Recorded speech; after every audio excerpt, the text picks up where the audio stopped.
Plus d'1 an de battues, de fouilles, de recherches pour enfin retrouver Lina, 15 ans, disparue en septembre 2023 à Plaine, le village où elle vivait dans le Bas-Rhin.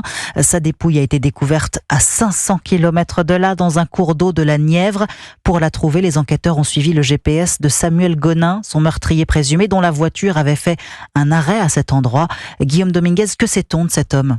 À 43 ans, Samuel Gonin, père de 2 enfants, originaire de Besançon, vivait sur les routes depuis l'été 2023 après une rupture amoureuse.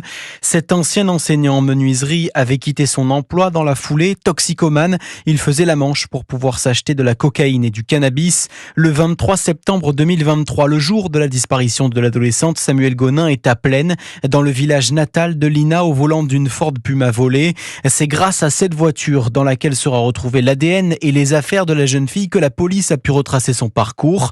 Entendu en juin dernier par un psychiatre dans le cadre de l'enquête, l'expertise met en avant une personnalité borderline, à la limite de la maladie mentale installée. Selon le procureur de Strasbourg, l'homme avait été hospitalisé à 3 reprises en psychiatrie pour des troubles bipolaires. Samuel Gonin est retrouvé pendu chez lui à Besançon en juillet 2024. Dans une lettre, il indiquera n'être plus capable de se contrôler. « J'ai perdu mon honneur, ma dignité et mon humanité », écrit-il, sans jamais faire référence à Lina. Guillaume Dominguez.